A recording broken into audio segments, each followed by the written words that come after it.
What's up, YouTube? This is Buckshot33, aka Boston Chris, and I am back with another video. This is my weekend haul. I went ahead and got some books yesterday, actually, and just didn't have time to make a video, so I'm making it today. And this is the new books I picked up for this week, from my local shop. So I'm gonna start it out with Green Lanterns number 17. This is Darkest Nights. So this is a story where Jesse Cruz and Simon Baz are actually working with Batman. I actually really like this cover. I like the way it looks.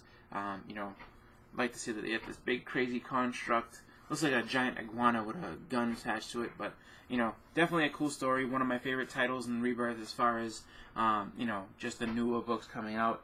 Really solid stuff. Definitely a series I recommend. If you're not reading it, check it out. It's pretty cool. Next up, we have Batman number 17, and this is the I Am Bane storyline. This is a story that they've kind of had going for the last two, basically the last two storylines that have happened within the book. Introducing Bane, Catwoman, and now Psycho Pirate, who initially was introduced at the beginning of the I Am Suicide storyline. As somebody who is, I guess, has some type of connection with Bane. You also get to see how Batman is interacting with Catwoman, who is a homicidal maniac in this storyline, or this actual, she's homicidal, but she's in love with Batman, and Batman definitely has feelings back for her. And she betrayed him at one point in the I Am Suicide storyline, that she jumped on the side with Bane, so I'm not exactly sure where this is going to end out with as far as their relationship goes, but definitely a cool book to read. Again, another one of the really strong Rebirth titles. Definitely something worth picking up, and definitely just a good read, good story. So this new series of Batman is good. There are a bunch of different Batman books. There's Detective Comics, there's All-Star Batman, and then also the regular Batman series. For me, the one I like the most right now is the Batman series. All-Star I kind of jumped off of. I had to get back into it and give it another chance.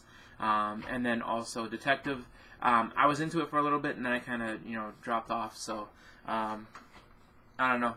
I've heard good things. I've heard ups and downs. So but Batman is the only solid one for me. So that's the one I pick up. Next we have a little bit of nostalgia here. This is He-Man Thundercats number 5 of 6. This is actually a really, really cool crossover.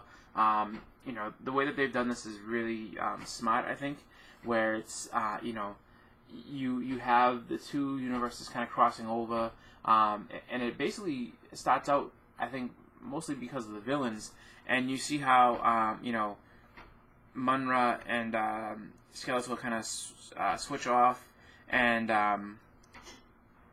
is basically, they're both trying to take over the world, in their own way, and so, it gets pretty deep. They go after Superman. I'm sorry, yeah, they go after He-Man pretty hard. The Thundercats get involved. They have to work with the rest of the heroes of Eternia, and I haven't read this one. I just got it yesterday, but definitely a cool read. It's awesome to see all these characters, packed into one book again. And the story actually, I was when I first picked it up a little bit apprehensive. Like, I don't know how that story's gonna work out, and it's actually been pretty good. So I'm definitely happy with that. So yeah, another one that you should check out. If you don't get it now, just wait for the trade, or if you're looking to get it, but don't want to buy all the single issues, it'll be out in trade format, I'm sure, by mid-spring probably, or the summertime. So check it out. It's a pretty cool story. Next we have the Super Sons.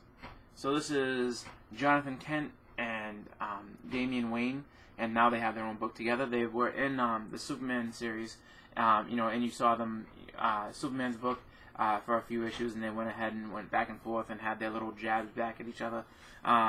It's kind of, I guess I would look at this as more of like a buddy comedy, where it's just you have super serious and sadistic Damian, and you have Jonathan, who's more carefree and more like his father, so he's more of a, you know, Boy Scout type person where he, you know, believes in the rules and stuff like that. So, you know, their styles clash, and you know, it makes for some pretty funny interactions between the two of them. Definitely a book that I'm going to have to take a look at.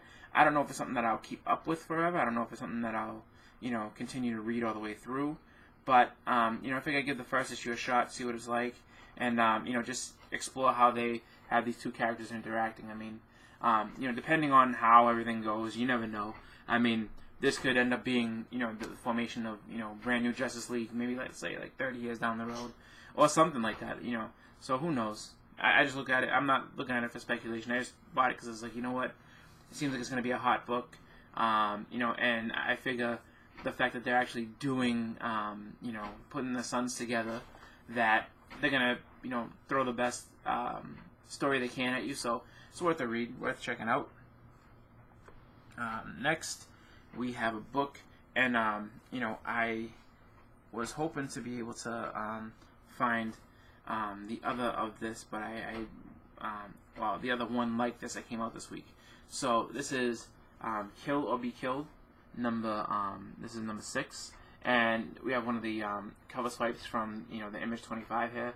This is a cover swipe of Walking Dead number 1, and I was actually really excited to see that. I was like, oh, this is pretty cool looking. You know, definitely another really good title. This is a non-hero book. This is more or less like a crime noir type book. Definitely a cool read. You know, has its moments where it gets, you know, pretty, you know, graphic here and there. But overall, pretty cool story.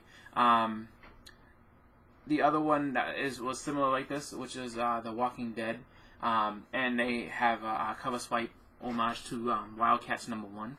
And I was looking for that in my shop, but I couldn't find it. They have plenty of the, you know, regular of Walking Dead, so I'll probably end up picking up that next week. I just figured, you know, there's tons of that there. I can always, you know, grab it next week. But I was really looking forward to getting that Wildcats cover just because it was, you know, cool to see them going back to some of the cover swipes. But next, we have a really good series ongoing from Marvel, and that is Old Man Logan. This is number 18. You know, really cool series. Again, like I say, I've said a few other times, really gritty, really violent, and it's, you know, just overall a great series that, you know, brings Wolverine, you know, keeps you, I guess, in tune with Wolverine and how the character should be. You know, everybody's waiting and hoping that, you know, they'll bring back Wolverine as far as being, you know, the regular Wolverine, the young continuity that we know. Who knows? I mean, maybe they will, maybe they won't. It's kind of tough to shake out, but for now, Old Man Logan is not a bad departure from the actual original. So, you know, really cool series. Again, I think they've done a trade for the first, I think it's like 5 or 6 issues of the series. So, as far as the ongoings and stuff that's good, you know, with Marvel, definitely one that you should be picking up and reading. Not something that has a lot of, like, you know, insignificant stuff going on. So, pretty cool stuff. Really good story, and you know, definitely something to check out. And next we have, and this is a book I got in the dollar bin because it was just chilling. And that was Transformers number 5. This is the IDW run. So this is the series that came out after the Marvel series, and I love the art on this. Like you know, the way they draw the characters is really good. You know. And then this one happens to be one of my favorite Autobots, Blaster. And you see Ram Jam, and I forget what the... I always thought this was a lion? Little lion's name. I forget what the lion's name was, but I remember Ram Jam. You know, the little cassette robot guy. And, you know, so I just saw this cover. I was like, $1. Alright, I'll take it, you know. Definitely worth it. And, you know, I think that they, like I said, the art in that series was really good. And I think they've I don't know about the story. I started to read a couple of them, and they're pretty good stories. I think that, you know, the art with the story really, you know, steps it up a notch. I mean, nothing really compares to the Marvel series from the 80s. I mean, they had really good stories in that one.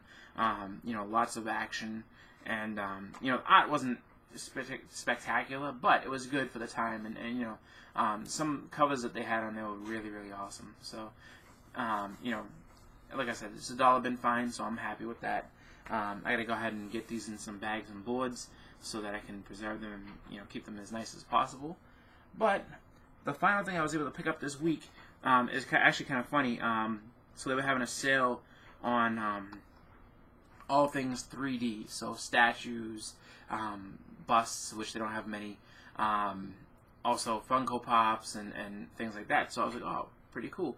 So if you watched my last video, it was the contest entry for Airborne Sapper Comic Fans 200 subscriber contest, which I think ends today. So if you've already entered, you know, congratulations. If you haven't, I would say get that video in as soon as possible. You know, see if you can message Airborne Sapper Comic Fan and let them know that you made a video. But you know, keeping with the theme of my show that I had created, I said that I would want to have the cast from Conan the Barbarian. And so I went in, and they just happened to have this sitting on the shelf, and I was like, I gotta get it. It's on sale, why not? So we have Conan the Barbarian, and this is when he is doing his night mission for the king to save the princess from Thulsa Doom's castle. And, you know, when they're all painted up, and they go in, and, you know, James Earl Jones turns into the snake, and, you know, Conan and them end up, you know, taking the princess back. And, you know, it's one of my favorite scenes in the entire movie. Like, I remember this just because, you know, just the way that they're all painted up and they look like they're ready for war. So really, really cool pop, and one that I'm happy to add into my collection. Outside of the Star Wars pops, I don't have any other movies, so, you know, this is just a really cool one to have, so I'm happy to go ahead and add this in. So, with that, that's been my haul for this week. I want to thank everybody for watching. Be sure to, you know, leave a comment, let me know what you thought, and thank you guys for watching. Again, this is Buckshot33, aka Boston Chris. I'm out. Have a good one.